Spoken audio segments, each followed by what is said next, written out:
We're gonna get there. Started really It's gonna well. get smoother. It's It gonna Yeah. get did. smoother. What happens is right when it gets to the end, it's like, okay, now you got to manually now click Yep. everything. Click, click, click, click. Yep. Whatever. Fuck off. What's up, boys? How y'all doing, man? I'm good. I'm good. I can't complain, man. It's always good to get on here, chop it up with the boys. Talk a little bit MMA, but talk some more sports, little pop culture as well. Can't beat it. Yeah, I'm looking forward to that as well. I don't really know much about one aspect of it that we're going to talk about, but we're going to see how well I can wing it. Yeah, To see at the very wing it. least. We already got some people popping up in the chat. Let me see JVD's in here. Paradox is in here. Let me see. Let me pop up on that screen. Sterling's in here. Yo, Sterling. That's what's up. Yeah. So yeah, like you said, we're gonna talk about a variety of things in this little bit of time. But anybody that's in here, as y'all filter in, make sure y'all share this out to other people so they can jump into the chat. And then also say a bunch of stuff in the chat. You know what I'm saying? But anyway, first thing I'll talk about is whole UFC Iowa thing. It's I feel like it's been a narrative. I haven't been like on everything, but it's been a narrative. People saying that Bo Nickal got fraud checked. Now, what do y'all? I'm gonna go to you, Cross, first. But what do you think about that whole situation? Like, do you think that he was fraud checked, or what do you think was actually the situation? I think fraud check is a bit strong, just because the guy's what is like 7, 8 fights in. He's fighting a former 2 division champion from 1 championship. Like all the experience he was up against, man. Like this sport is totally different from where it was like back in the day. Like you could just be a wrestler, come into UFC, and you guaranteed to have all the success. The guys are so well rounded now that you got to have a skill set in other areas as opposed to just one to have real success. I'll give you an example.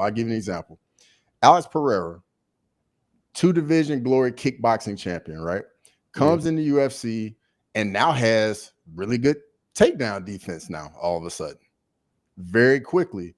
But Bo Nickal, yeah, we see, it's an American wrestler, but on the feet, like those skills just haven't been advancing fast enough to really, do damage on the feet. And then, man, hey, RDR, he fought a really good fight, man. I think he opened a lot of eyes to just how good he is. For sure, man. I mean, I picked RDR out the gate. I knew this was going to go this direction. My only regret is I didn't put more money on it. Mm-hmm. But I had a feeling that it was going to go this direction. But Frankie, what were your thoughts like after seeing Bo Nickal get crushed like that? I was aroused.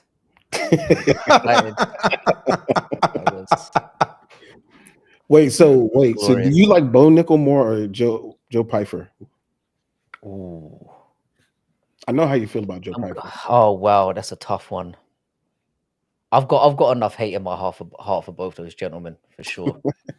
It's fairly. I would say I hate them. I hate them both for equally strong reasons, but for different reasons. Like I feel like, but Woe Black Betty said this in my stream on Sunday. He said that this wasn't a fraud check-in for Bo Nickal; it was a fraud checkmate, which I thought was very, very telling. Like I thought it was very apt. And it boils down to, I know he's very inexperienced, and that showed. We all kind of felt that RDR was going to be a step too much for him. But the reason why we're in the position that we're in is because, and this has been well documented by a lot of streamers, a lot of media, it was the amount of shit that he was talking prior to it that has led to this situation. And that's why I feel like, first of all, I got no sympathy for him because he set this up for. It's one of those things that when someone talks that much shit, there's 2 things that can happen. Either they live up to it and it blows them up to a stage that makes them a global superstar because they talk an unruly amount of shit that everyone thinks is unrealistic, but then they do it, and then you're like, he's him, or it goes in the other direction.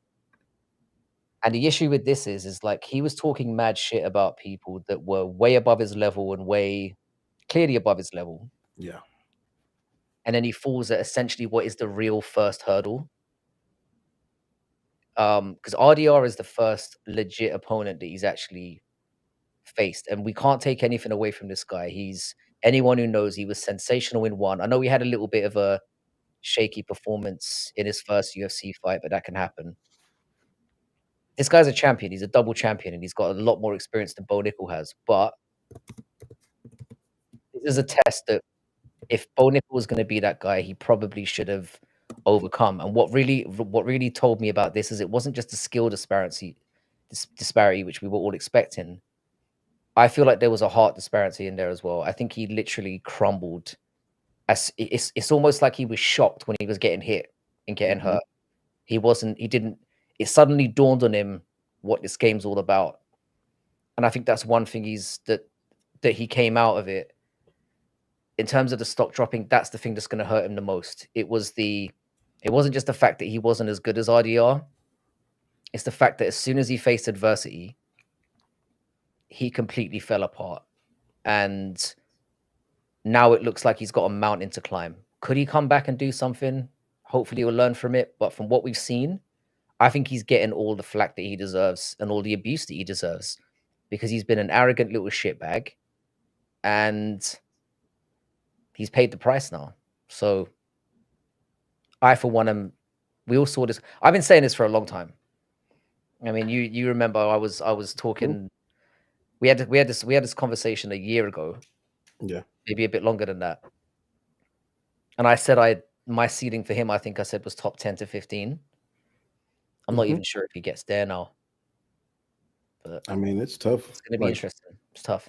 He definitely looked very one-dimensional. Like if he couldn't get that takedown and hold the person there, I mean, he's going to try to land one big punch, and that works against, people who fight at the regional level, which I feel like probably all of his fights were against people who are really regional fighters. And he as soon as he fought somebody that was real, which RDR, I mean, he was a champ in another organization, and it wasn't by accident. Double champion. Yeah, wasn't by accident at all. It's a tough fight, but the other fighters that have been kind of heralded like that, like Sean O'Malley, like Paddy Pimblett. You could say what you will about how close the fights were. They didn't get finished. Can't say they got finished. Now, did Paddy Pimblett beat Jared Gordon? Probably not. Did Sean O'Malley beat Peter Yan? It's debatable. But they also did not get crumbled, inside of the time limit. So, I mean, I think this is a good time for Bo to learn from it, fight somebody that's actually on his level. I mean, almost like a Raul Rosas Jr. Once he got beat by Christian Rodriguez, he went back and got a little bit better. And he's not fighting into the top 15 or anything like that. He's fighting where he's supposed to. And I think Bo's gonna have to do the same thing. Man, there were two more things I got out of this fight. When I saw Bo in there, I was like, bro, this dude needs to go to welterweight. Like RDR looked massive next to Bo Nickal. And if you look at Bo Nickal's body, like he doesn't have a lot of muscle mass. To me, like it seems like he holds a lot of water. And if he died it for a little bit, I think he could make welterweight. And I think his strength and that physicality would play a little bit more against smaller guys down there at welterweight. I don't know. To me, it looked like they were in two different weight classes. That's true. RDR did look like a 205er compared to him. He's a massive middleweight as well. Yeah, but then also he came in.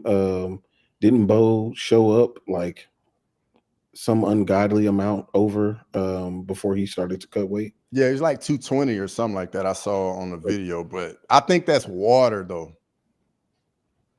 It might be, but that's ridiculous. So it also made me think: are you actually preparing? Like, I mean, for somebody on his level of wrestling, you would think that's not a question that you would need to ask. But now I'm starting to think like, okay, what are you doing in between camps? The same questions that we asked about Patty. Like, are you actually being prepared in between camps, or are you writing your script on how you're going to talk shit about stuff? I think there's a lot to be said about about what weight he should be at, but I still think we're reaching a little bit, and I'm not prepared to do that for Bo, because I don't think he's looked great in any of his fights in the UFC, apart from against what was the guy's name who he Val Woodburn. Oh Val yeah, Woodburn. yeah, Woodburn. That's probably yeah. the only fight, and Val Woodburn is not it. So He's not good. there's a clear skill issue. He can't. It's like there's no jab that was put out there this weekend. He's got no jab on him. He basically swings overhand rights. And then the issue is, you said he's a one-dimensional fighter. I don't think his wrestling's really been all that up to scratch in his fights. So he hasn't shown any real dominance against half decent opponents where he's been able to strongly take them down. I thought the Cody Brundage fight was very telling in that regard. Yeah. I think he stumbled over the line against Cody Brundage, and that's when I was like, nah, he's not going to be anything. As soon as I saw that fight, I was convinced that was the one that did it for me. So there's a lot to I think the big issue here is that he's been getting absolutely glazed over by everyone around him. The media's been doing it, the UFC's been doing it, it's been happening in the gym. And then he's clearly hit a wall that he wasn't expecting. You could see it on the guy's face. As soon as he started getting work to the body and he couldn't get off his game plan, he looked lost in there. Mm-hmm. And maybe that would be a wake-up call for him, because you don't know that until you've gone through it. But that's going to be a lot to come back from. It could be the making of him or the breaking of him. And from what we've seen with the skill issue and the heart issue, it's become a massive mountain for him to climb. Yeah. And especially with where he's at now, I feel vindicated. 100%. I feel like. I don't really like Bo Nickal as well. I feel like it's that kind of adds to it as well. Take the skill set out of it. I think the way he was talking he's been very arrogant throughout his entire run. And again, he's been talking down about the fans and talking down about the media, and they talk like they know, but they don't know. And he's been shitting on everyone along the way. So he put the pressure on himself. And this is where, you're reaping that now. And that's what it is. Yeah, it's like it's kind of like you live by the sword, you die by it. Like, you bring all this attention to yourself. Yeah, you're gonna get more eyeballs. You're gonna be on the main card of cards before you're even ready.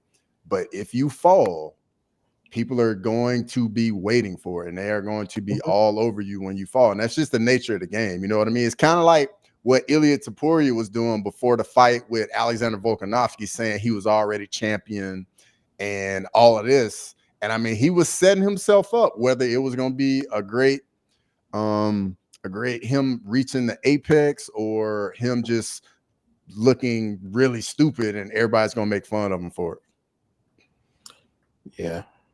I enjoyed this part, as I was waiting on him to lose. I didn't think that he was that good. I didn't think he was that good. Like, I mean, if it's pure wrestling, then hey, you got it. But there's many Olympic wrestlers that have jumped into mixed martial arts and found out that this is not the same sport. Mm-hmm. Can I just pick up quickly on what DJ Serenity said there? Because he said that he went on Ariel's show today and that he's kind of had the right things to say. Did you see what he said? Did anyone happen to catch that? I didn't see it. I didn't see it either. I didn't see what he said, but I mean, I can imagine. I mean, he's probably decently media trained, since he, was part of the wrestling, that whole sport, and probably went to. And he's obviously seen the backlash. If he comes out making excuses, I think the best thing he can do right now is admit that it was a wake-up call and that he needs to reset. That would probably be the best thing for him.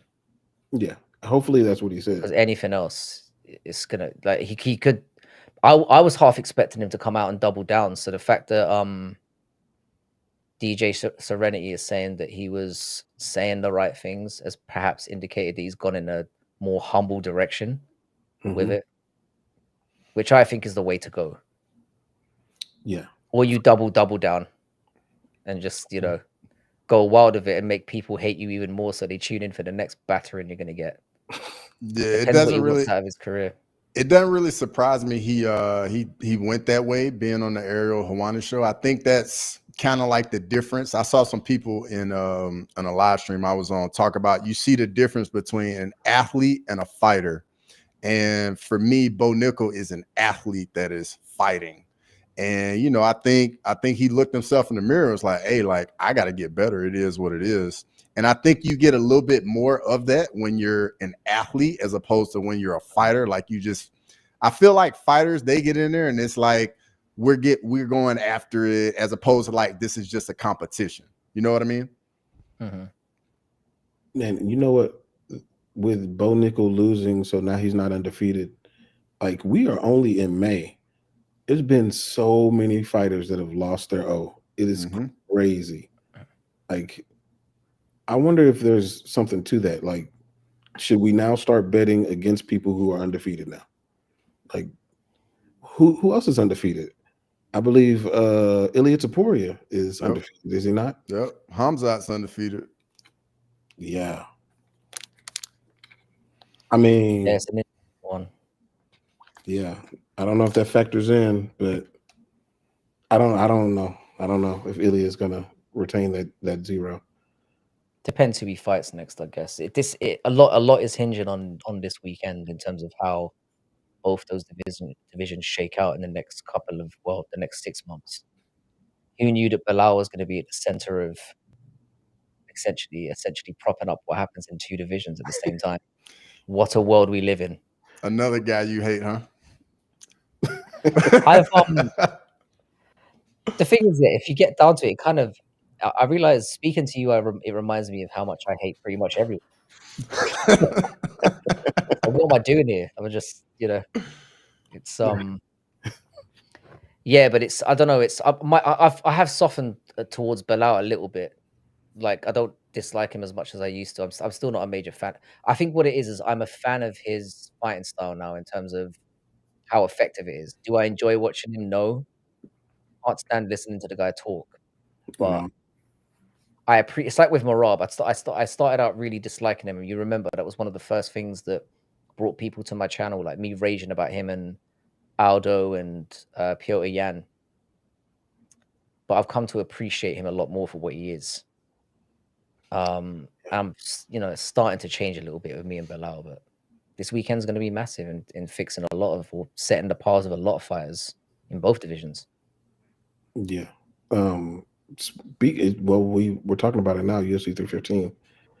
And it's funny that you bring up Bilal in that instance or in that context, because you said, Frankie, probably like, man, well, no, it was right when he won the belt. You said, oh no, I think he's gonna be champ for a while, because who's gonna beat him? Like, that was the depressing reality of it. Yeah. I mean, it is something to think about. Like, it won't be exciting. I'm not saying he's going to be dominant. And I think I saw a graphic where they predicted the future, and he had like 6 split decision wins, for his future fights or whatever.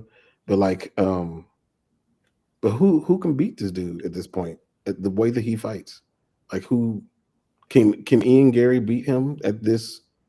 Both of them fighting this. I think it will be an age thing. I think it will be. I don't think he'll go on a ridiculous run, but I think I can see him beating JDM, which I've said from the beginning. But I think somebody like a Shavkat or even a Gary, who are younger and a bit more well-rounded, can hang around in both realms. They're going to be the ones that will win it on pure youth and being able to match up a little bit more skill-wise. I think that's what it would take. Those are the only 2 that I could see potentially doing it. But again, it depends on really what happens this weekend, because we're going to get a shuffle up, because, you know, it really depends on this weekend. Mm-hmm. But yeah, I can see him going on a bit of a. I can see him winning a few at least. But he's older in this. He's older in this weight class, and we know watching the sport for a while. Welterweight and down, it doesn't really favor, outside of the Volkanovski thing that we've just seen, it doesn't really favor the lower weight classes. The older guys tend to struggle a lot more.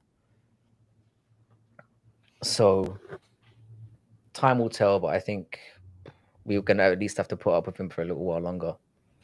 Yes. I'm with you on the whole Shavkat. Like, I think Shavkat's like the guy. Once he gets healthy and gets back from the MCL injury, to me, he's the guy that's so well-rounded and has skills everywhere that he's a tough fight for whoever you are. Like, it doesn't matter. And he has the youth as well. Mm-hmm. He's got every advantage. I think in a Bilal fight, I think it favors him. I wouldn't go against Gary as well. Again, similar circumstances. He's somebody that can kind of manage the distance well. He's not a great wrestler, but he's competent enough to deal with that. So I'd pick those two at the moment. I'm a big fan of Joaquin Buckley as well, but he's got a massive test coming up with Usman. That's my number 2 guy in the division for me, is Buckley. Yeah, I've been just because he's so well rounded. Like, if you think about it, man, that's like that seems to be the new thing. Like, the more well-rounded you are, you're a tough night out for anybody. You have no holes. Like, nobody can really expose you anywhere. Yeah, and that's what it is. I think, like I said, at least we've got some exciting potential matchups coming up, and you can see how the division is kind of shaken out. The worrying thing is as we always know, is what is the UFC going to do, because it seems like they're making all the wrong decisions at the moment, and that seems to be the more scary aspect of all this. You know, people are likely to step in, you know, or step through certain people or step over people where they shouldn't. You know, so that's more the worry for me if the right matchups get made. But there's definitely the potential there for some really good matchups moving forward. Yeah, this is an interesting question that Juice Man asked. Shavkat versus Hamza Chimaev. Will it ever happen? If so, who wins? I have my thoughts, but Frankie, what do you think? I don't feel like it will, because I'm going to maintain what I've said all along. I know this. Cross, don't get mad. Whoa. I don't think Chimaev's going to get the belt. Over here. I don't think Chimaev's going to get the belt. And the thing is, if Shavkat does eventually get the belt, he's got a lot to do in his division. So I think it will be more circumstantial. I think even the reason why I say that is because even if Chimaev gets the belt and Hamzat gets the belt, they've both got a lot to do in their divisions before that fight could happen. And they'd both have to go on runs. And they are two very well-stacked divisions at the moment. I'd say we potentially could see it down the line, but the way that I'm seeing it now, I still think that I'm still backing DDP to get past Chimaev. And I'm still, like I said, the Chimaev fight, the Shavkat fight for the belt, it still feels like a long way away just because of how the division is shaping up. And they're probably going to make Shavkat fight again, which is very unfair. Yeah. But I think just purely circumstantial, that's why we won't see it. But I don't know. It would be a good one to see. There's definitely tension there. I'll put it that way. Chimaev seems to have tension with everyone. He doesn't care where you're from, or he just wants it with everyone, which I kind of like about him. Yeah. Yeah, I don't think we'll get it either, just because, just like you said, man, in order for Shavkat to go up the middleweight, like he's got to do a lot of work at welterweight. And I feel like Chimaev at 185, if we look at him, he looks like a completely different guy. Just his body, you can tell he's so much denser at middleweight. And he's definitely filled into the division. I think that the Usman performance absolutely doesn't. I thought it did. It was an indication, but seeing how he was against Whitaker and how explosive he looks there, I think he's finally filled into that division now. But again, I'm not convinced about his cardio, and I feel like DDP, he's a very difficult person to train for. And he's somebody who you don't want to You don't want him hanging around 7 minutes and 30 in when you've blown your load trying to get him out of there. DDP will fight to the death for a full 25 minutes. Mhm. And I just think he has he's young enough to do it. He's awkward, and you can't look at textbook training stuff and know how to deal with DDP. You watch him and you can't really figure out what he's going to do, because he gives me the impression that he doesn't know what the hell he's doing in there either. Mm-hmm. Which works to every. So yeah, I just feel. I mean, again, I could be wrong. I think it's more. I'm clinging on to a little bit of hope here because I've been a Chimaev deglazer for a very long time now. And I've got to admit, he's scaring me a little bit. Yeah, I'm like, I hear that, but I think DDP's like all that unorthodoxness and how different and funky his style is. I think that plays against strikers. When he goes in there with a grappler, and we know like how the Russians are, man. Well, I ain't gonna say the Russians, but just the Eastern European guys. Like when it comes to the grappling, everything is so technical.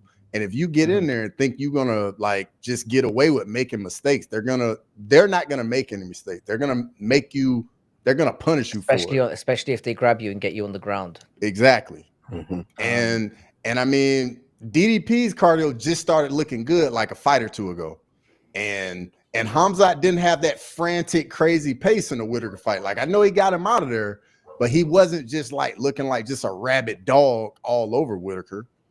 And I think going through the Gilbert Burns fight, the Usman fight, I think that's only made him tougher, man, dealing with so much adversity. That's true. That's true. I mean, I think the Shavkat is going to make it tough on DDP, but for me, like Hamzat. Yeah, Hamzat. Yeah, Hamzat. Not Shavkat. But I think that he's going to make it tough on him, but DDP is like the definition of a dog, and he's going to get it any way that he can. And it doesn't have to look right, doesn't have to be textbook, it doesn't have to be pretty. It just has to get done. It's a great fight. It's one of the ones that is right now is top 3 in terms of matchups we could see in MMA, because it's going to be very split. Mm-hmm. I feel like you've got as many people on one side than the other. I want Hamzat to win, but this is a really uphill challenge. And it's funny because like when I first started this channel, I was very vocal about the fact that I did not like the way the DDP fights. And I still don't, but I see the effectiveness. I see how it works. And so I prefer DDP just because of it's the activity. Yeah. His shit talking ability is so underrated as well. Elite. Like he brings that extra level of, I don't know, vitriol. It's not even vitriol, it's sophisticated savagery is what I would describe it as. Yeah. He doesn't come out there saying F you this, he just prods and sits there smirking. And I still maintain that Hamzat hasn't got here in the right way. You know, missing so many fights and the inactivity that's gone on. I feel like he's had some savage performances that have been amazing, but it still feels like he hasn't earned it the right way, in my opinion. And I'm worried about him being a champion and then sitting on it and we get inactivity again. With DDP, you're going to get a fight every 4 to 5 months guaranteed. That's true. Whereas if Hamzat, I don't know if we can say the same thing. No, not at all. Shout out to Ricky LaFleur for that comment as well. He's absolutely right. Yeah, he nailed that. Making 2 of my favorite fighters cry as well, back to back, which is perfect.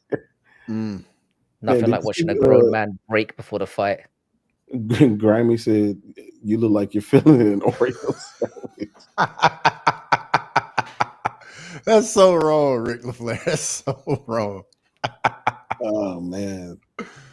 I saw somebody put Frankie and the Brothers.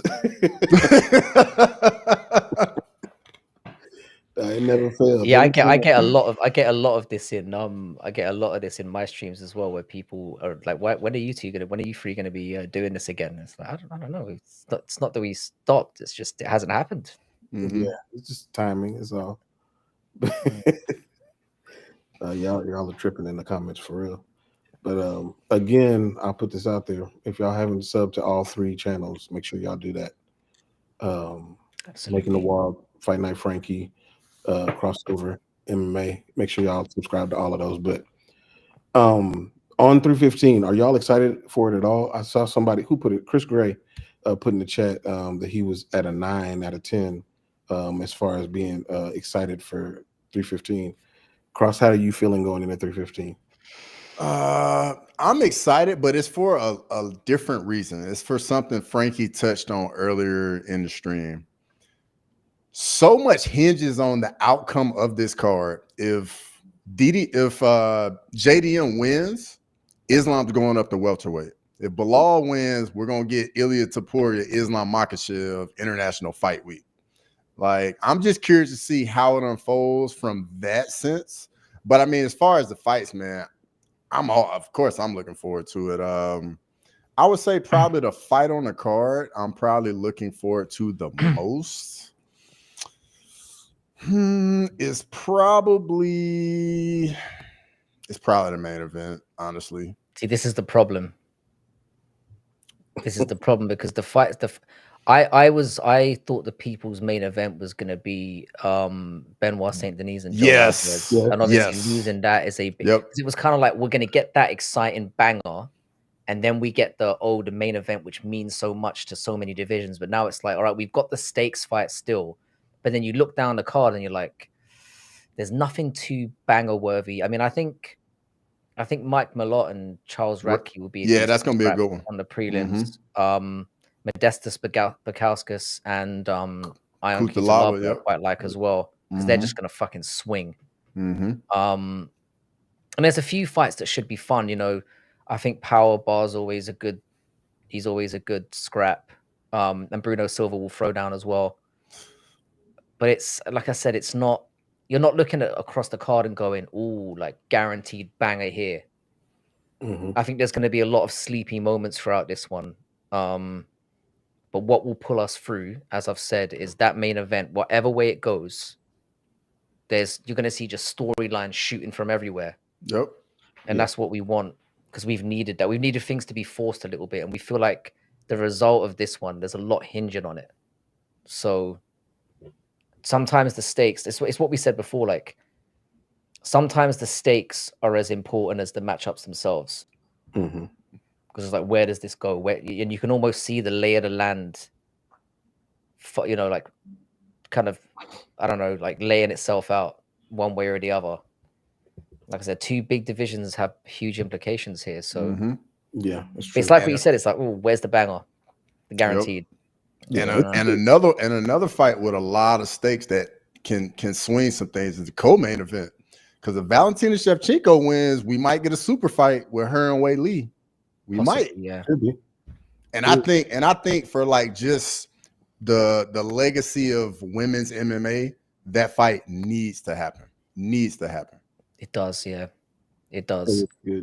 That would be good. Yeah, I agree. This is a good setup card. Like it's setting up, like you said, all these storylines, all the things that will happen. Like what I'm not excited about is I mean, and I won't pay for this, but if I were to be paying for this pay-per-view, I would not be happy about paying $80 to watch this pay-per-view. That's 100%. I would not. There's been nothing $80 worthy this year. No, not really. Nothing. I mean, not in name value. We've had some good 314 in actual how good it was worth it though. 314 was really good. Yeah, it was solid. We have had some good cards. It's not been a total shocker of a year, but it's again, I feel like this goes down to a deeper thing, doesn't it? It's like it feels like they're coasting at the moment. Yeah, and it's a concern. Definitely feels that way. But also on the card, and who brought it up? Juice Man brought it up, but Alexa Grasso against Natalia Silva. I didn't even realize that was on. Yeah, I'm very excited about that because that's number one contender fight right there. Yep. Natalia Silva beats her. She's right there. That's a great fight, actually. Yeah. Yeah, and Natalia Silva is favored, so probably can see why. It's a tough, big step up for her, though. I know you're a big fan of hers as well, so you'll be hoping for.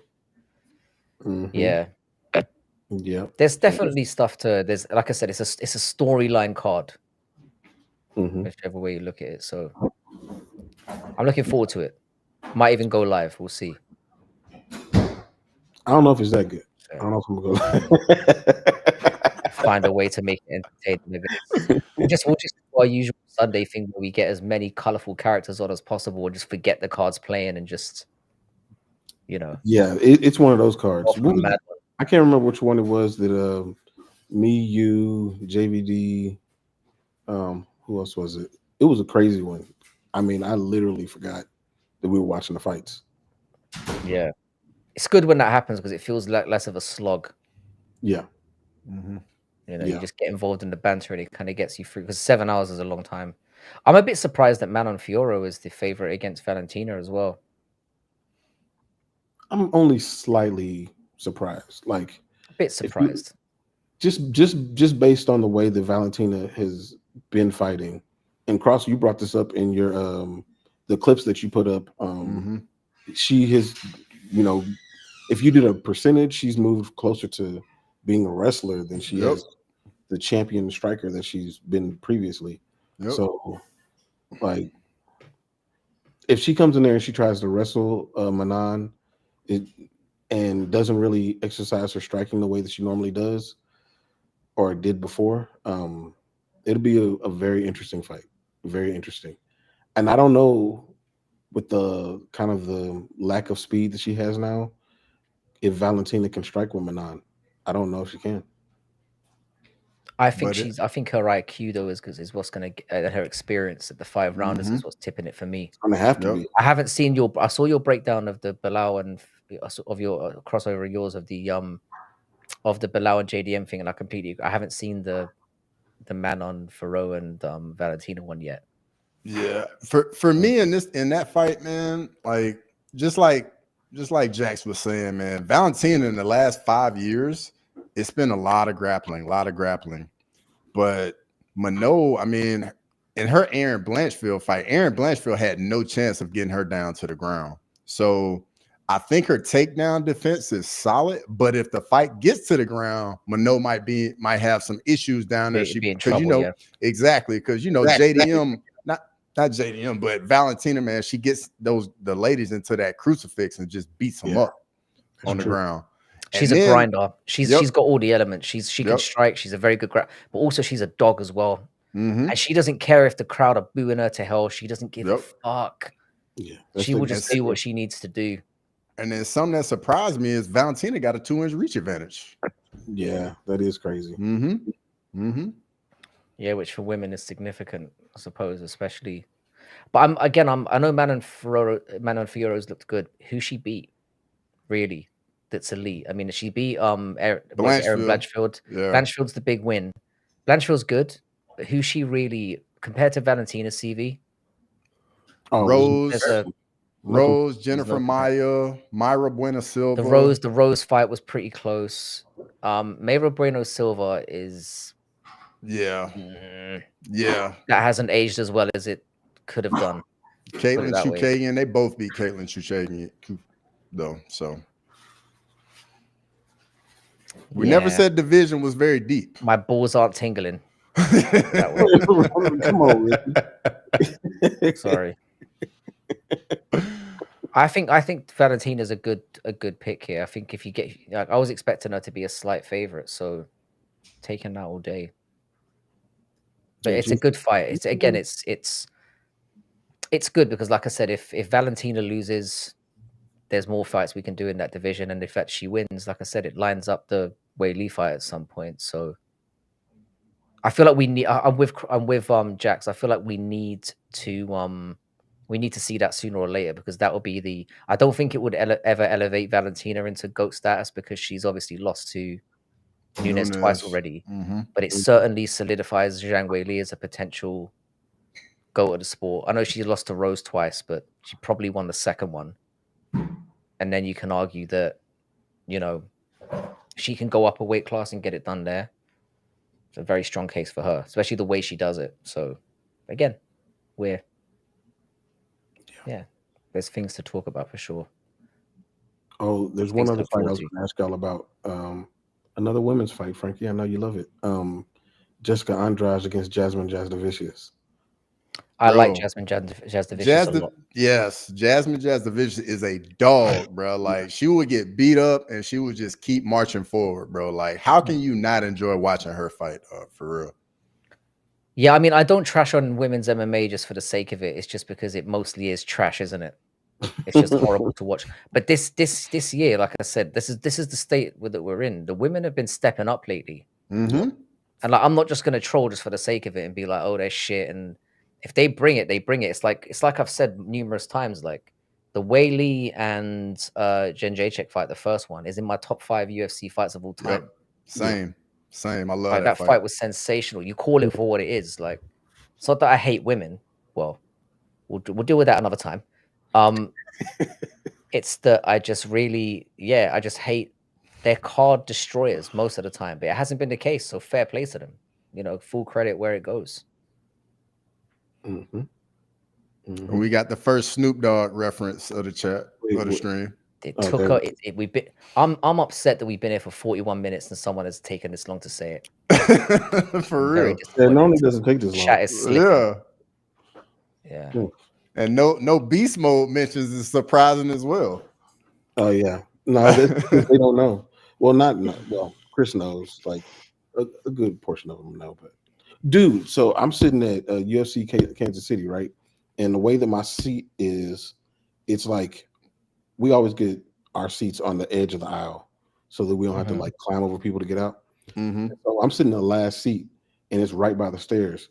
And there's this dude coming up the stairs and he was like, "Hey, what's up, man?" White dude. He's like, "Hey, what's up, man? Hey, man." Sounded like a white guy the way you said that. I'm telling you, this is exactly what it I sounded got like. that. And he put his hand out. He was, I was like, "Do I know you?" He was like, "Oh man, I thought you was beast mode."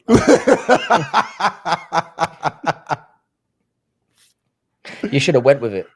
I was like, man,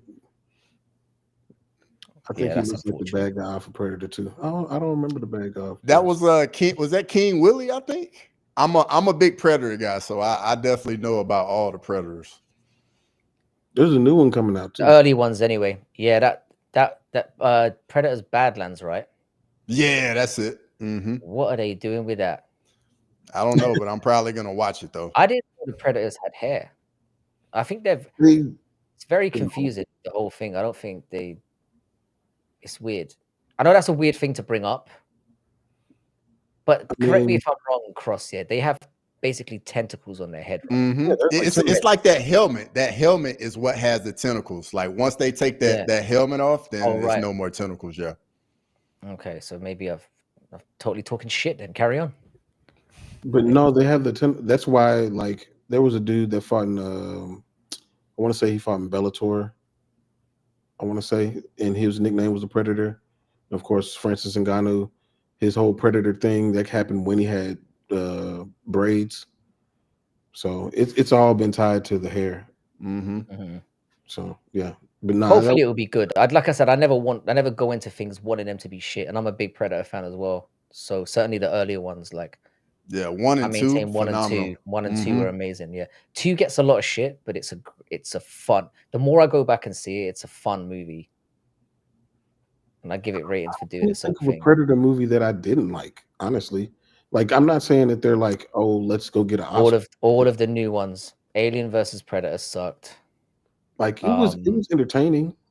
It was entertaining. Like it wasn't like life-changing. Bro, I've sat through every single one of the Predators, dog. So anything Predator coming out, I'm watching it.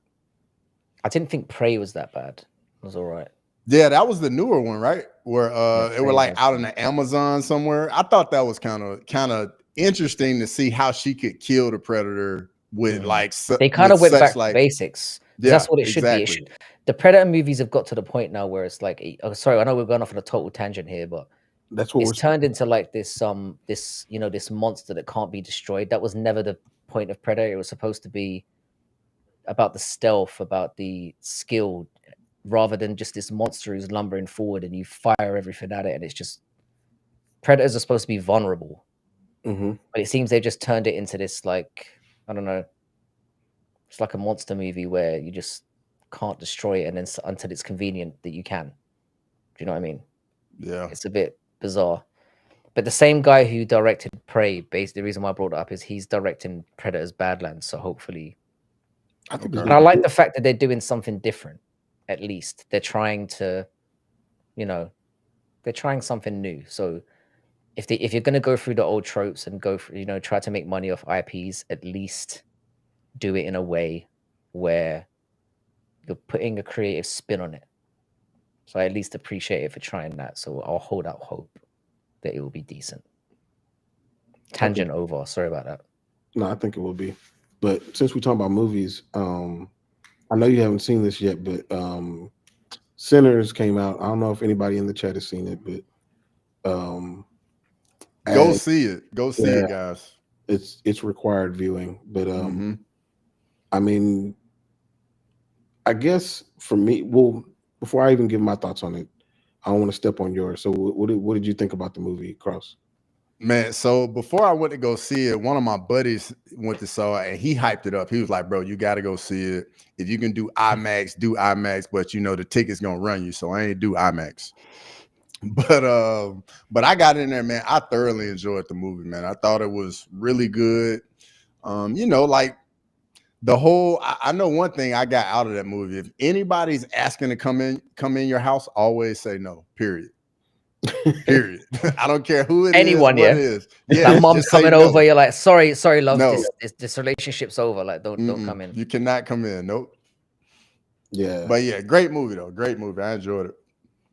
So I won't spoil it for anybody who hasn't seen it or whatever, but I mean, it's obvious from the previews that it's about vampires, but it's more so about like the Mississippi Delta and music and just the time period and race culture, not only between black and white people, but between Asian people and black people and white people. So it's an interesting dynamic that they spin there, but it just happens to be on the back of a vampire story. So yeah, I thoroughly enjoyed it. Now I will say that like everybody that I talked to, as far as my friends or whatever, they were like, that movie was a 10 out of 10. And I'm like, I don't know about all that. Now, I'll give it a 85 out of 100. But I mean, that's pretty good these days. It is true. Very true. Yeah, an 85 out of 100 these days is a million out of 10. But I'm very harsh on movies, so. But I still, it's a movie that I would definitely see again. Yeah, 100%. And it makes me want to see The Accountant too. Bad too now. Yeah, I do want to see that. Yeah, I'm gonna run that as well. See, I watch a lot of kids movies these days because obviously when we do cinema runs, you got to bring the kids along, so it's a different thing. Yeah, Chris Gray is over there talking about Minecraft, and I saw that like opening week. Yeah, with kids, not because I wanted to. And it lived up to all. The troubling thing about the Minecraft movie is most people that I've spoken to have said that they really enjoyed it, and I'm like, how? I thought I was gonna die in there. It was awful, but I guess I just don't know anything anymore. I was alone on that island with the Minecraft movie thing. I found. What the other people? Everyone was saying it. Everyone I spoke to, I was looking forward to giving it a good spit roast, and just everyone was going, "What do you mean?" And it was a sad day for me. I mean, I think it feels like it would be easy to make a movie out of something that doesn't really even have a plot in the first place. Like Minecraft. But that's what it felt like. It just felt like people shouting, couple jokes thrown in, couple references, bing bang, get it out there. I don't think there was any substance to it. But I guess you don't need that these days. I'm with Grimy though. He's saying I've got to get drunk. That's the problem. It would have been an entirely different experience if I'd been fucked. Yeah, this is where I've gone off the road a bit. I've stopped drinking though, innit? So it's a problem. Yeah. Maybe I need to go back just for movie days. Just I don't know, but I will say that like when whatever the last Star Wars came out, I prepared a movie experience for myself. Me and CJ or Lala, whatever y'all call her. And so I mean, I say I got high. I mean, I got like stupid, ridiculously, almost unable to function high. And I didn't know where the seats were, but the seats were at the top. And so we went all the way to the top. And then we were watching the movie, and she was like, "Hey, you want some of this brownie?" I was like, "Yeah, I want some brownie." And so I got some. And so I ate. And I was like, "Man, I don't even know what planet I'm on at this point." Right? So we're sitting up there, and I was like, "Okay, wait, movie's about to end, and I got to walk down all these stairs." I was like, "Nah, we just gonna have to wait this out." Movie ends, and I'm just still sitting there. I'm like, "No, I'm gonna need a guide or something. You got an escalator?" Because I can't make it down, man. But I didn't fall. But that's not the first time I almost felt like I was going to fall down some stairs because I was high. But that's generally how I like to go to see movies, though. I need to Especially change when up my whole strategy, man. I've been It doing makes it this more all interesting. wrong. I've been torturing myself on the weekend, sitting through Dogman and yeah, Minecraft and I've been fucking. I'm gonna try it next weekend. We'll see how it goes. So report back next week, and we'll see how it goes. Definitely. Yeah, it makes it more interesting for sure. All right, so last thing we'll chop it up about the playoffs. We kind of talk about it every week now. So who's left? You know what? Let me just. I got you. We got OKC, Denver, Minnesota, Golden State, the Cavaliers, the Pacers, and the Knicks, Celtics.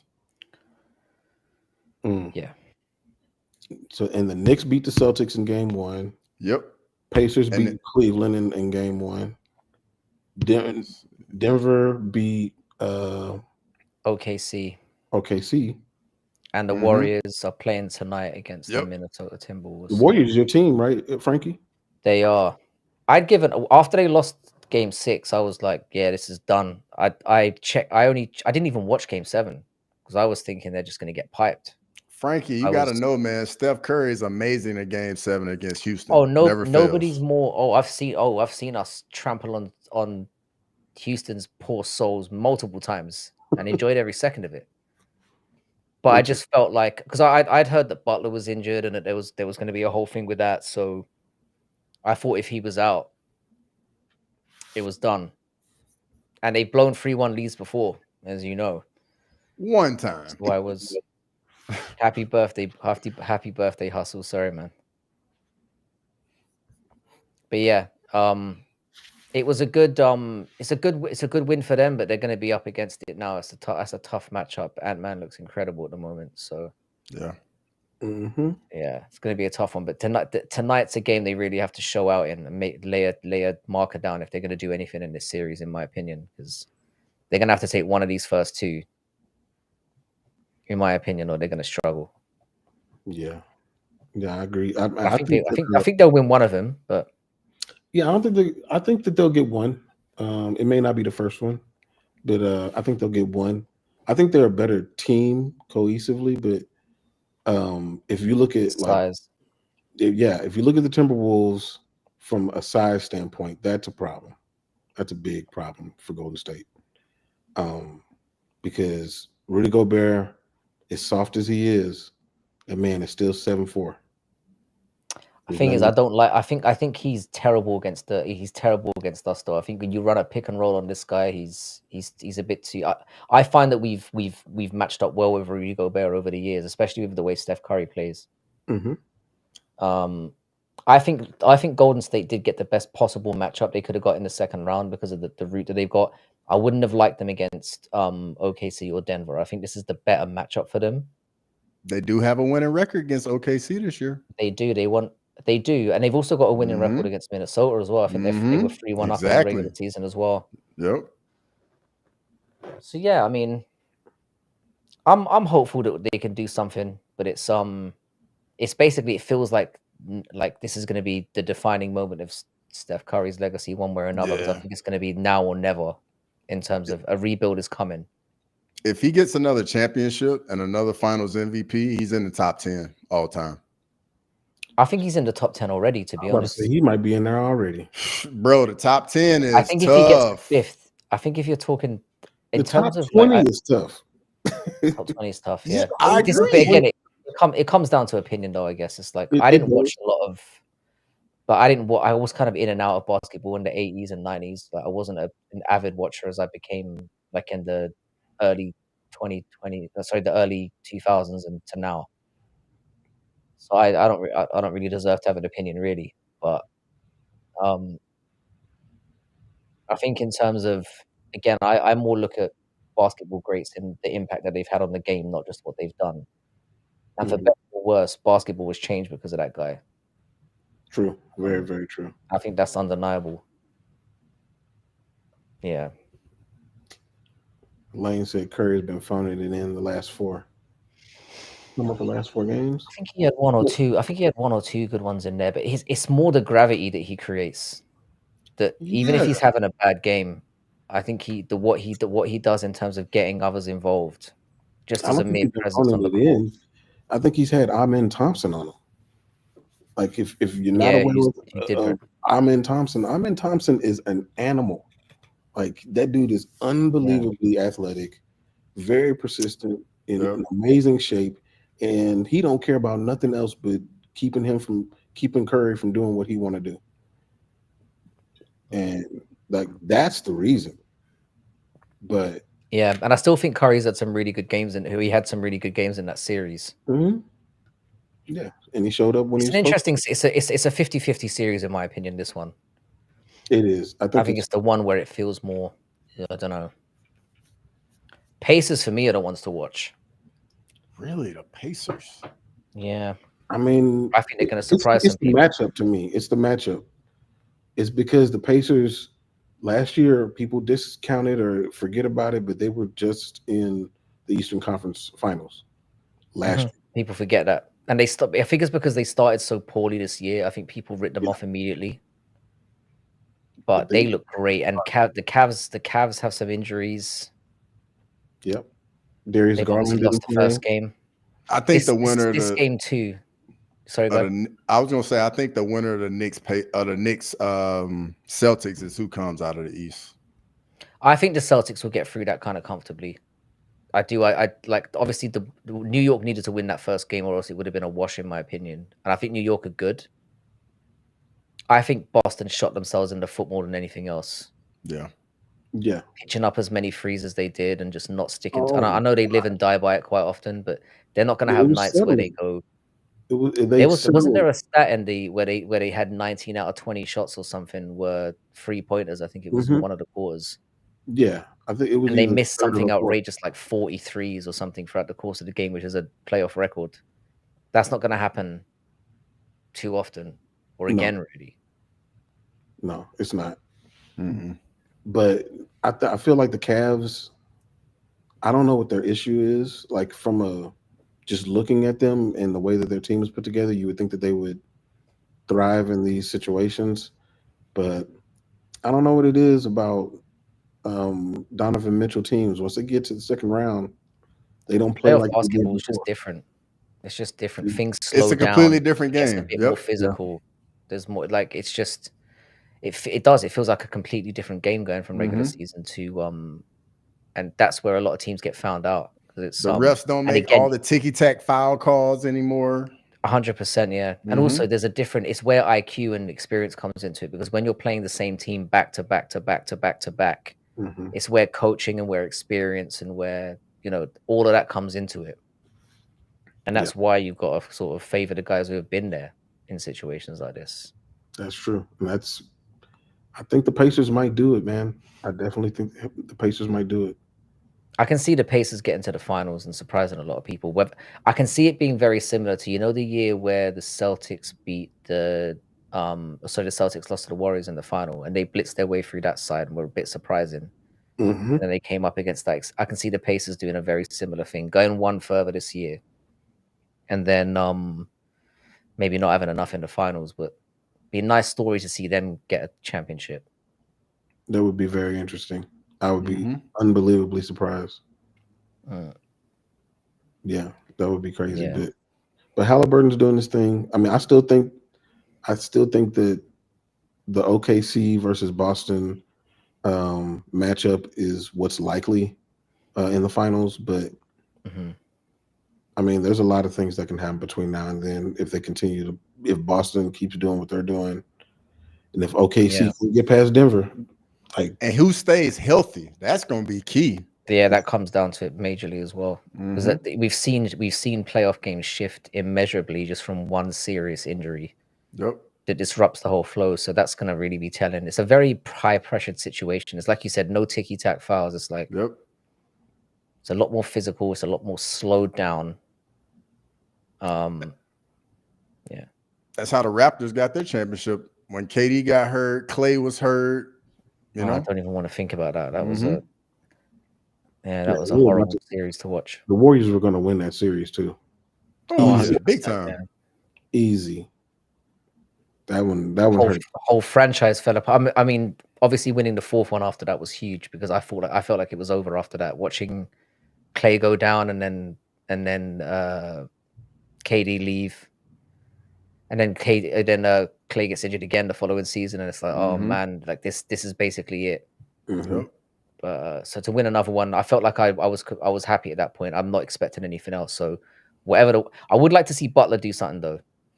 Bro, I think that pairing of those two is gonna mesh up very well because just like you said, the gravity that Steph Curry is, and we know playoff Jimmy's a very real thing. Like you can just toss him the ball, be like, "Hey, get us a bucket," and we if you need a bucket, exactly. And again, he brings that defensive intensity as well. It's like my worry as always is like with Draymond Green because he's one of those guys who like I love the guy. Don't get me wrong, but there's so many times where it's like he can be as much of a detriment as he is a savior for us. It can really depend on the fact that he's still the age that he is and still doing extremely stupid shit out there. Yeah, it's frustrating because he can cost you as well as it depends on the mood that he's in, you know. So he's a frustrating one to be a fan of, but there's definitely a lot of interesting permutations in this playoff picture that I like. There's a lot of teams that could look at the 8 teams that are left. There's a lot of potential for you could see any of them winning it, really. I'd say the Knicks are probably the biggest outsiders, in my opinion, of who's left. But they'd shock me the most just because they're bottle jobs. It's so funny because, like, 2 weeks ago, I would have said that the Pacers are by far outside the least of these 8, you know, but it's just what they've shown recently. It's changed. If you look at the form since January, they've been as good as the Cavaliers and Boston since January. They've really and that's what you've got to do. You've got to look at the current form in basketball as opposed to looking over the whole season and where they were, because they were shocking at the beginning. But yeah, I'm just not going to buy the Pacers until I see it. Like the franchise, if you go back even when the Jordan years, like the Pacers were really good, and some years even had like teams that definitely could beat the Bulls. But I got to see them do it before I'm like, okay, they can get over the hump. Yeah. Yeah, they've had some really solid teams over the years. You know, the Reggie Miller years, Paul George years. Paul George, yep. You know, they had the big guy that came from Georgetown, the 7-footer Hibbert. Even when they had Hibbert, they were Hibbert, good. Yeah. When they had David West, they were good. Yeah, they just seem like those nearly man. I think the fact that they're such a small market is why I want to see them do well as well. Yeah. You know, I like teams to occasionally come in and shake things up. So they'd be a great story. It's always nice to see somebody buck the trend a little bit and say, you know, like, we're going to upset the apple cart a little bit. You don't get the same dynasties winning over, or not the same dynasties, but the same organizations that have that big pool winning year after year. It's nice to see in any sport. Those surprise championships are always interesting. And it would definitely be. And the Malice at the Palace was goated. What are you talking about, Gray? Why is he so one of the greatest at the Palace? That was one of the greatest sporting moments of all time. That was necessary. 100% necessary. Bro, I watched that live and was like, what is going on? Yeah, that was I didn't even think that was real. You know what, like when Habib jumped out the cage, Yeah, it was It's those literally moments. that for the Exact same. NBA. It felt the exact same. Yep. And Like it led just to one of the disbelief. greatest. Yeah. Yeah, and it led to one of the greatest stand-up routines. That Bill Burr stand-up routine about it is Yes. just incredible. hmm Summed it up so beautifully. Just like Lazy said in the chat, man, they had Reggie Miller, Mark Jackson, Rick Smiths, both the Davises, and they couldn't get it done. Like, that's tough. Playing against Black Jesus, man. You can't True. beat him. True. Can't beat him. Yeah, for sure. Yeah, I'm looking forward to see. I feel like I've got like a more of a vested interest now. It's you know, I didn't watch a lot during the regular season because like I just don't have the time. You know, basketball's on a wacky time for me, and there's so much going on. But Yeah. I've kept up with it enough, and it's definitely heating up now. And there's some interesting things to keep your eye on, for sure. Yeah. So I got one more question for you, Frankie, specifically, because me and Cross have kind of talked about it before, but we talked about last week. We talked about the UFC rights deal and all that stuff. Mm-hmm. So from your perspective, you know, you being where you are, what in your mind would be the best way for things to go? Should they stay with ESPN? Should they split it amongst a bunch of different places? Should they go to Netflix? Like, what do you think is the best way for this whole thing to shake out? Well, them being on ESPN doesn't really. Thank you. Yeah, them being on ESPN it doesn't benefit us UK fans in any way, shape, or form. I think it kind of depends on how you see how a lot of people saw the WWE thing as like the experiment. I know it's a completely different situation, but how that's gone down on streaming, I'm not sure how people feel about that over there. As a UK fan, again, them being on ESPN doesn't do anything for me. I think I don't really care who they end up broadcasting with. The main issue that I have with the UFC is just where they're putting on their cards. Mhm. I feel like we need to see more of I think everything is too American centric. There's too many cards in America that, no offense to Iowa, great that they went there. It's like we haven't seen a European card, like outside of England and France in a long time, if ever. It's like we haven't seen an Africa card yet. We're not getting enough Asian cards. Like They're going that's where the to fundamental is it issue. Baku? Is it Baku later? Yeah. Finally, Azerbaijan. and Yeah.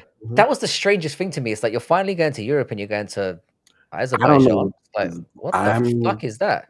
I don't know why they picked that one, but I'm sure it'll be great.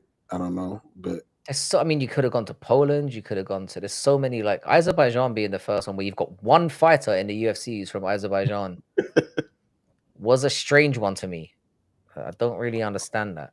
I'm surprised Japan hasn't happened yet, seeing as though we got a few Japanese guys now. I think that must be a political thing. There must be something there. I can see that. But like I don't know. It's strange to me. I think the broadcasting thing. I think a lot of people are putting too much into this because they're gonna follow the same model whatever they do. I mean, with the streaming, financially from you guys, I'd assume that's what you're going to be going for because obviously you don't want to be paying. You want anything that gets you away from that rigid pay-per-view model because you guys are getting fucked in the ass every fucking month. Yep. I mean, you're not because you're not paying for it, but you know what I'm saying. It's like if you were paying for it, what we want is to be able to pay for it and for it to not like feel like we're remortgaging every 6 months to pay for this shit. I also like it. Really I like the streaming model just because it makes it easier to get it in front of casual fans or people that maybe would be interested, but they just don't know where to go to watch it. You know what I mean? Yeah. I think that's what I think just making it like affordable and accessible is, and ESPN, like I said, there's been I don't know the full extent of it because I don't use ESPN, but I've heard there's issues with the streaming. There's issues with there's always issues with like, ESPN. Where's the benefit outside of it being obviously ESPN's obviously a massive media arm, and you get that benefit where the news is more central. But the way that they are directing the news at the moment, maybe that deal has a lot to do with why, you know, that the press conferences and everything are going in the direction that there is, because it seems like a more sort of watered down product from that perspective, in that they're no longer allowing the chaos where it's like we can let people get out of pocket and do, because it's become a very sort of, we want to be a family, not a family orientated brand, but you know what I mean? We want to be certainly on the surface, a reputable mainstream brand, and being ESPN, part of ESPN might have a big part of that. There's a lot of permutations to go into it, but I feel like ultimately, every fans from all over the world want to see it firstly affordable, and then see it, you know, like, I don't know, going around the world as a global organization like they should be. And that's more what I think will lead to the changes that we're looking for, or what that we want, because obviously as fans, that should be the most important thing, being able to access live events in different places and also not paying out of the arse for it. And I feel like if they stick with ESPN, we're just going to get another 5-10 years of the same played out bullshit that we've had. So that's my take on it. No, that totally makes sense. It's kind of in line with what we're thinking too. I have a hard time thinking that they're going to go away from the pay-per-view model. And if they go to Netflix, like, how would they manage that? Or would they go? This is what I'm saying. I don't think they realize I don't think they realize how many people are illegally streaming this shit. Like, I think far more people watch UFC than they even understand.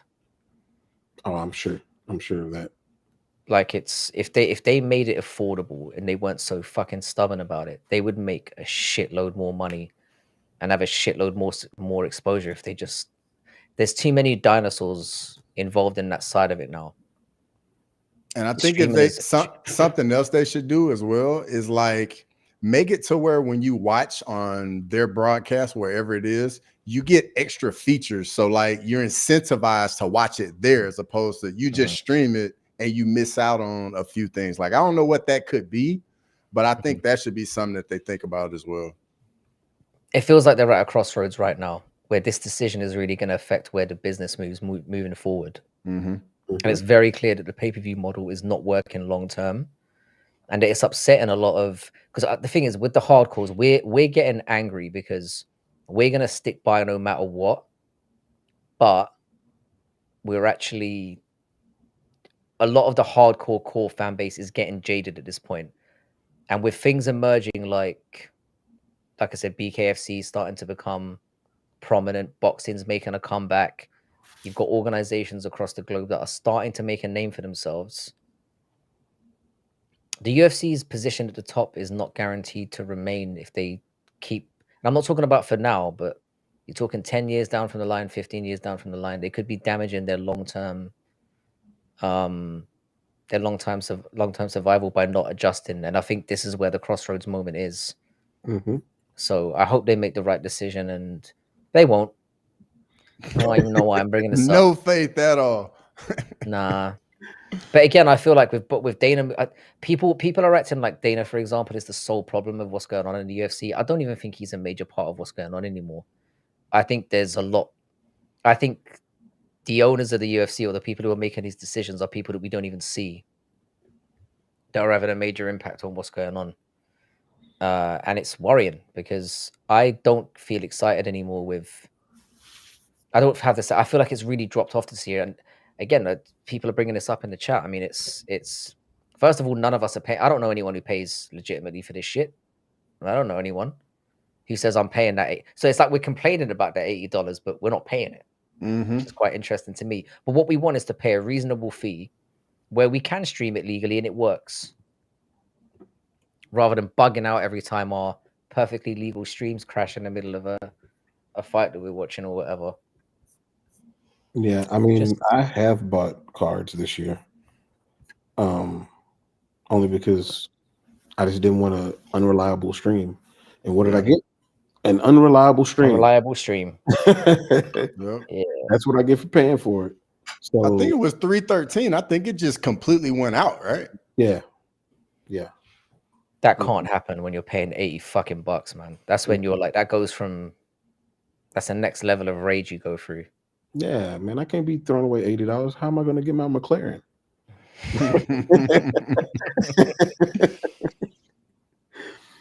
But, Apparently, it's very easy if you've been following the law.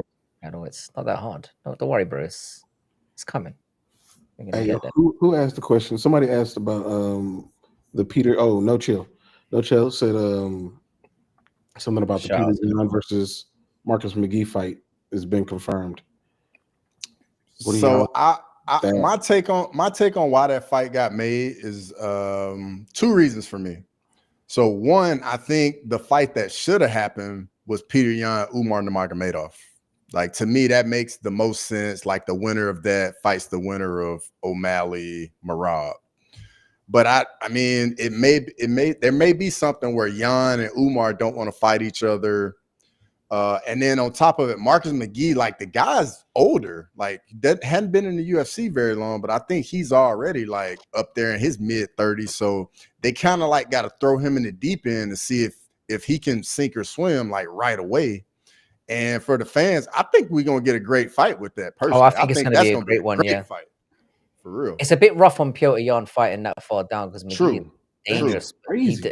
He probably should be further along than he is. He's been held back for a long time. Mm-hmm. And he probably skill wise, and again, he goes in there and fights. That'd be a great fight. Mm-hmm. And what's the worst that can happen? I mean, if Piotr Yan wins, he's one step closer to a title shot anyway. If McGee wins, we've got another guy who's in the mix, who's exciting and can bring it. So, and it's going to be, like you said, we need to just step away from the bureaucracy and all that stuff. Just make fights that are more than likely going to be great if you put them together. And you put those two together, you're more than likely going to get a banger. So I'm personally fine with it. Yeah. Especially with the awkward position that Piotr's in as well, having lost to both the champion and the contender. It's a weird. They should have just done him and Sean O'Malley. This is all, again, this is just leading down to bad matchmaking. It's all filtering down all the way down these divisions and cards. Now you make one bad matchup at the top and it filters down and fucks up everything else underneath it. Mm-hmm. Got to switch things around. So yeah. It's messed up. It's messed up that he has to fight so far down. That's the part that really bothers me.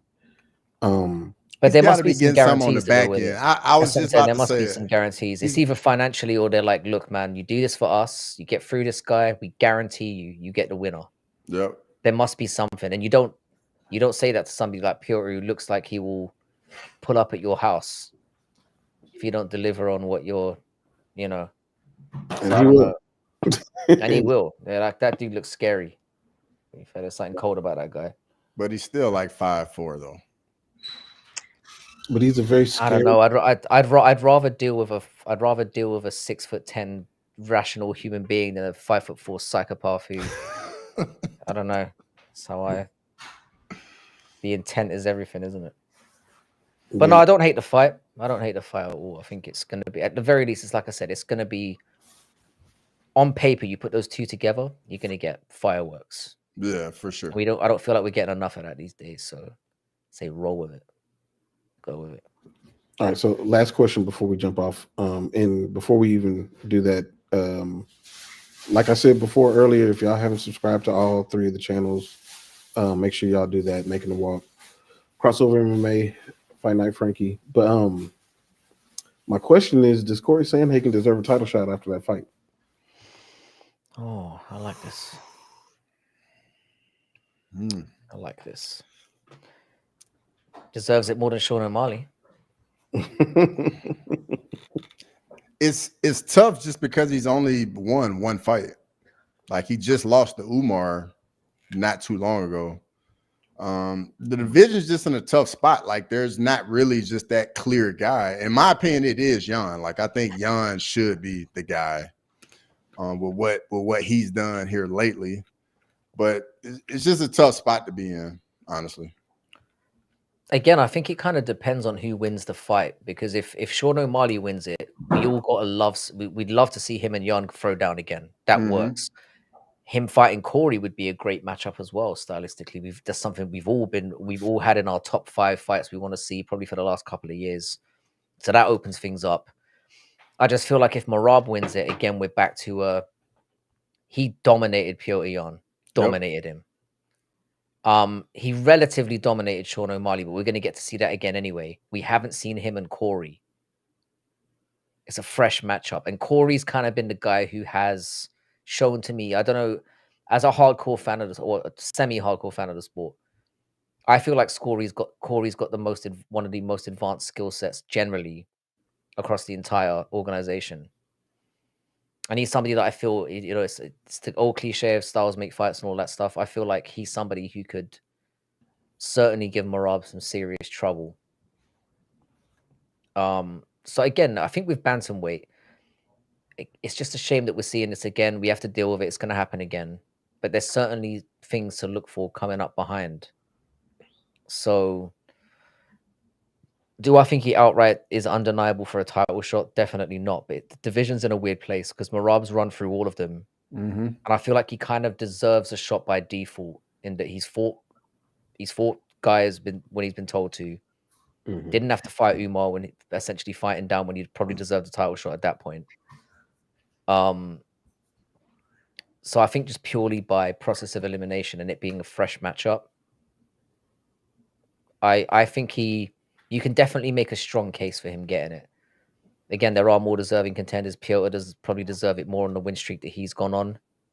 But again, Piotr had a tough fight with Figgy, 5 rounds. Corey's gone in there and just absolutely dismantled him. So you can make that argument as well. They both fought the same guy recently, and one was far more decisive than the other.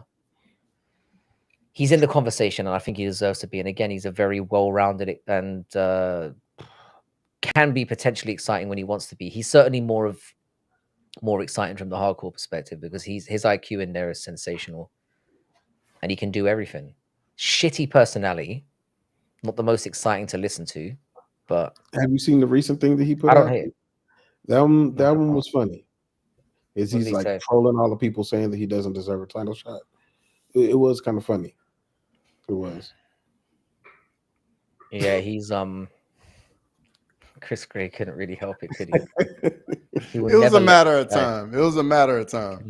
He Why hasn't does said Snoop Dogg always fair talk play to about- Chris Gray. He hasn't brought this up in a while, and it must be hurting him. True. Because he used to bring it up in every stream. He'd be like, Mm-hmm. Nate Dogg's better than Snoop Dogg, bro. And it would dominate the chat for about 45 minutes. So fair play to you for your restraint, sir. Appreciate it. Yeah, I don't know Nate Dogg's full discography. Discography, yeah. I mean, he's not a standalone artist, Chris Gray. Why are you doing this to yourself? For real. Yeah, He makes songs better. He's not really you don't go Nate Dogg song, you think, all right, what was the best song that he was in? Or who did he collab Regulate. with?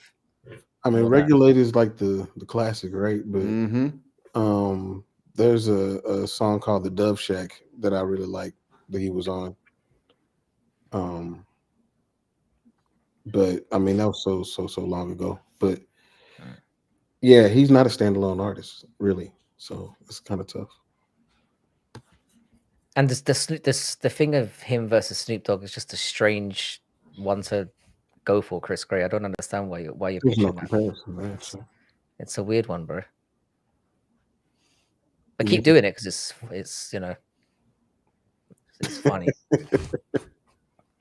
Oh, Ain't No Fun is one I like Ain't No Fun. That's true. Yeah. That's true. Yeah. That's a good one. That was good for our gender. Yeah. I feel we needed that. It was needed at the time. But one last thing on Sandhagen and O'Malley. If O'Malley wins 48-47, split decision, are they going to have to do that damn fight again? Yep. No, I don't think they will. They're gonna I don't have think to. they will. They're going to They should, but they won't. Well, yeah, because But they don't won't. want Marab to get the belt back. So you probably got some to that. I think it will be more of a he deserves it, but then he won't. Yeah, it's a weird one. They don't. Marab is great for the sport, I think, but again, the UFC don't really understand the very fact that the first thing Dana said was, "This is the fight everyone wants to see," and just crickets. Is like it shows how out of touch they all are with what's going on amongst the fan base right now. and they claim to be very social media centric, and that seems to be their main focus. They don't understand how the people feel at all. It is what it is. That is very true. Interesting, but That is very it's true. the state, unfortunately. Yeah. Well, we have a good amount of people in here. I appreciate y'all jumping on with us, man. But before we jump off, Frankie, like, do you got anything coming up? I just want to give my usual shout outs to. I want to give my shout out to Bodak, who is doing regular like quizzes on a Thursday. He's actually gotten this ties into you as well. I haven't spoken to you about this crossover as well. He's got his so he does an MMA. He does a quiz every week, but he's got an MMA quiz in. So he does an MMA quiz before every major card. And they're really popping off lately. You know, the production value on them is amazing.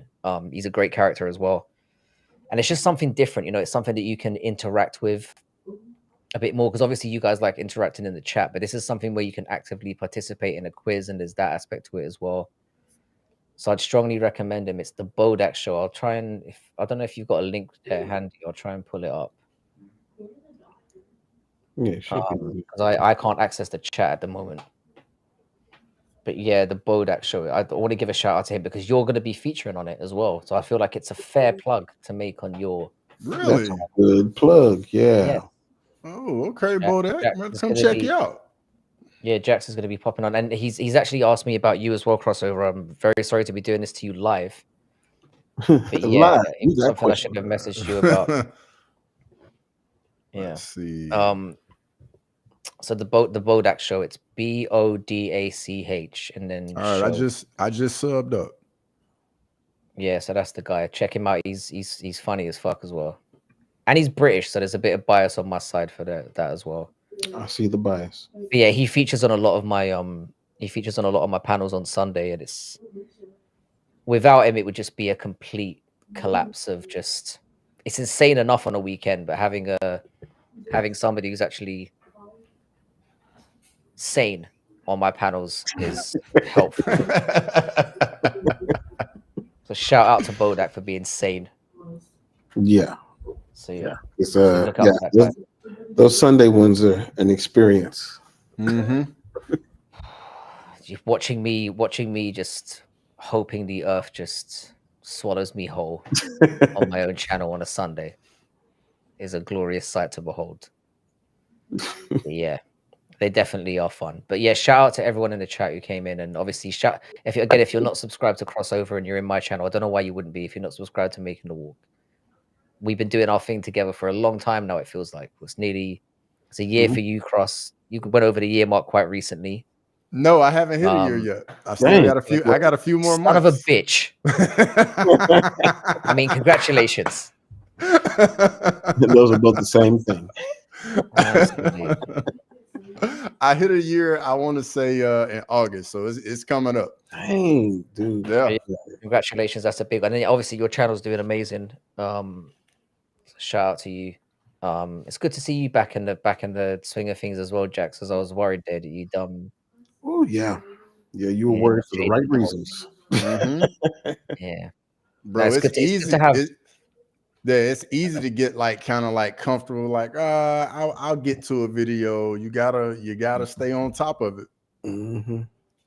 Yeah, it does take a lot. I think people who don't do this alongside, because I was doing it outside of doing a job, and it was rough then, 'cause just having a family. Doing it alongside a job and doing it alongside having a family, and this is what it takes a lot. So shout out to anyone who stays consistent and just keeps doing it, because it's tough. Yeah. And then like People calling you Nate Dogg every minute as well. It's just a rough. For me, like, just doing the editing and all that stuff, it takes, because it's not just recording whatever the project is. It's not just thinking of topics and thinking of you've got to try and present it in a way you'll forget and again, I don't want to shit on the audience members here, because it's not, of course I wouldn't do that, but you want to put stuff out there that you feel proud of as well, that you look back on and say, I put my utmost into this. It's a lot. So shout out to anyone who does it. Yeah, but when you're first Shout out starting, to you guys for being part of it. oh yeah, definitely. I appreciate it, brother. And man, both of y'all are definitely inspirations to me, man. And I'm incredibly thankful that I, found you two guys and got the nerve to jump on YouTube, man. Yeah, you're shout doing it. We appreciate it. So yeah, just like I said, Bodak's actually turned up in the chat now, so I was just mentioning him. So check him out. Really amazing. And like I said, we've got such a wacky. There's a huge range of us just under the same umbrella now. It's crazy. There's how many of us have spawned from. Because Jax, you were the first person I met on here, and it was just you and I to begin with. Yeah. Now I think people that are under the same thing now. It's crazy how much the community's grown and spanned out. Yeah, it's awesome. insane, but it's cool. It's a bunch of good people. There's some weird people. There's some weird people too, but there's some good people. Yeah. Got to take the rough with the smooth. Yeah. Yeah. And then Cross, you got your stuff that you put out right recently.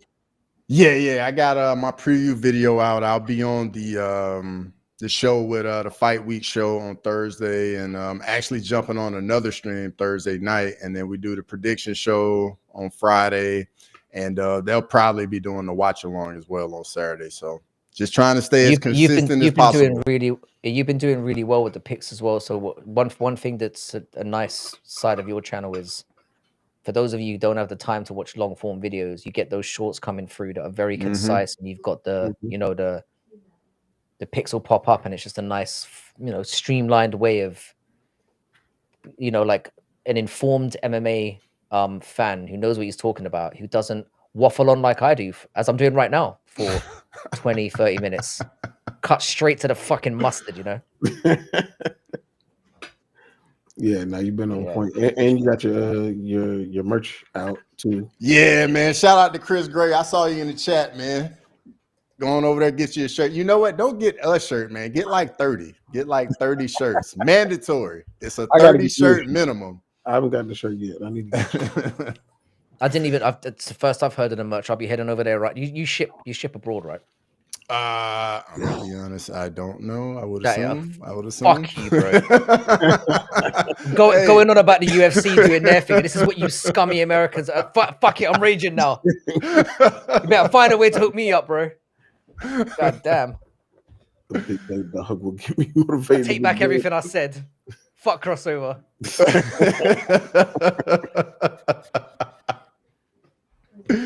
Hey, but I will tell you this though. I ordered this shirt, and it literally took a month to get here. So be patient when you do order. It does take a while. Yeah. I'm just letting you guys know. The design is iconic at this point. It's synonymous with your channel now. So yeah, shout out for getting that done. 100%. All right, y'all. So next Tuesday we'll be in the same place. We'll catch y'all then. Sounds good. Hey, shout out to everybody in the chat, man. We appreciate it. Yeah, big thanks time. to all of you. We love every single one of you. Thank you for making this what it is.